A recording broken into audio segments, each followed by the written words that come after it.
In our first reading today, we hear about King Saul, and he's out in the wilderness with 3,000 men. He's brought an army with him to try and hunt down and kill David. And he brings an entire army for one person. So, we can see from this that Saul is obsessed with killing David. And, you'd think that David might be a little resentful about that. He has to flee, and he's living in a desert as he's being hunted down. And we hear today how David and Abishai sneak into the camp, and everybody's asleep. And King David is there right next to Saul, and he has the opportunity to kill him right there as he's laying on the ground. And as it says, one thrust of the spear would be all that he needed to get rid of his enemy, and David could go back to living his life. You can imagine how tempting that would be.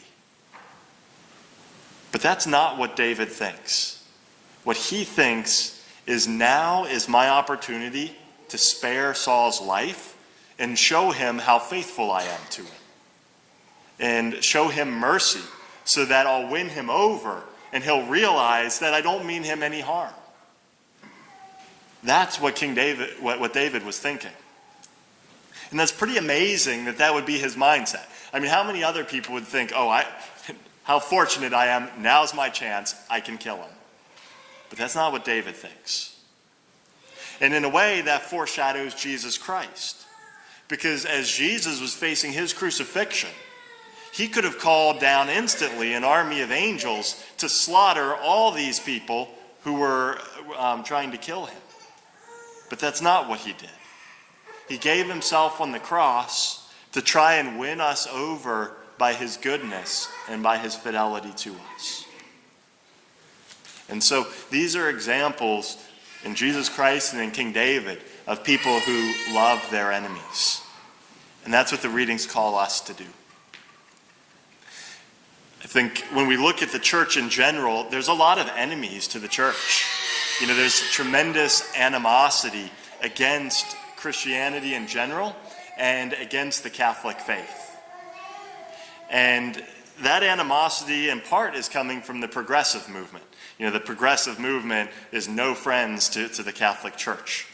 But one of the caricatures that they have of the church is that we're hateful people, and that we're judgmental of others, that we go around condemning people to hell.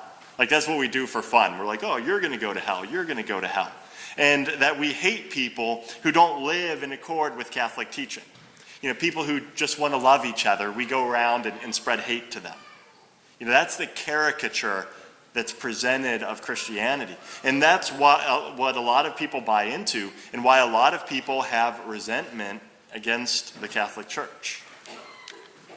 But nothing could be further from the truth.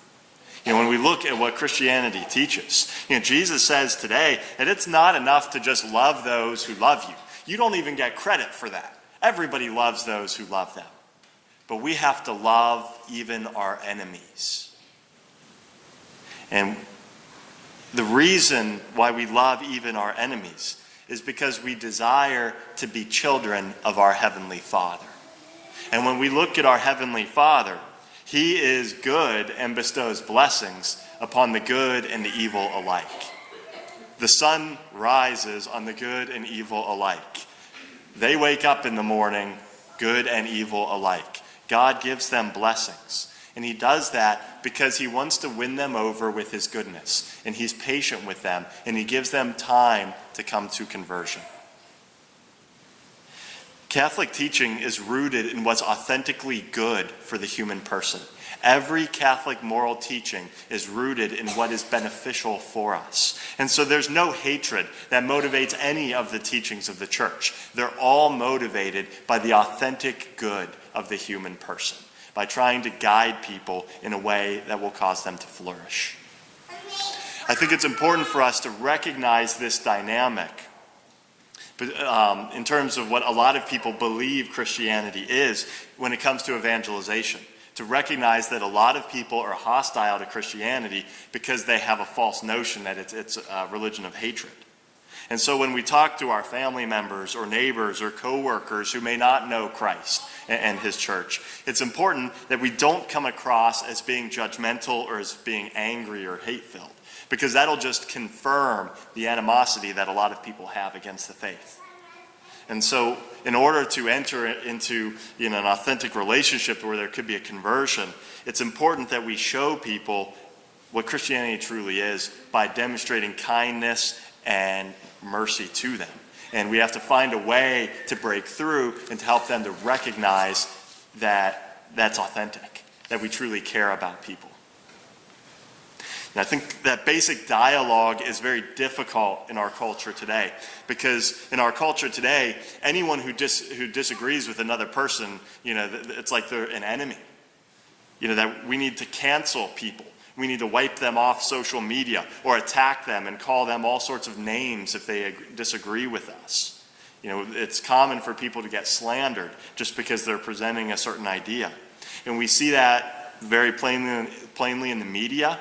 And in our universities and colleges, our young people are taught cynicism, and they're taught to be antagonistic towards people who might have a different perspective. And so that division is becoming very widespread.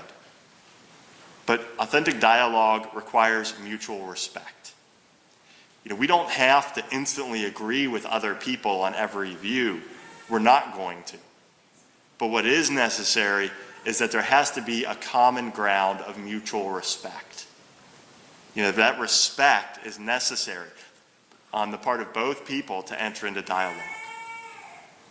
And why should we be respectful of those who disagree with us? The reality is we might have real enemies, people who are harming us, people who are slandering us. Or, when it comes to society as a whole, there are people who are promoting real evil. There's a lot of evil that's spreading through our country. We see major public school districts that are teaching very toxic ideologies and perversions to children. There's this evil that's spreading through our society. And so there is real perversity there. There's real evil. But those people are still created by God in an act of love. And our Heavenly Father still shows them kindness and goodness. And we have to do the same, recognizing that that doesn't change the reality of who they are and the respect that we should show them. We never compromise on our beliefs, and we have to present the truth. But first there has to be mutual respect. We have to live like children of our Heavenly Father. And so I encourage each of us to think about the people around us, those who might be our enemies or those who might be our persecutors, and ask ourselves the question, what attitude do we show them? Do we show them kindness? And do we show them mutual respect, even when they might not show that respect to us? We're not called to be reactionary. We're called to be instruments of God in the world. And that calls for supernatural virtue.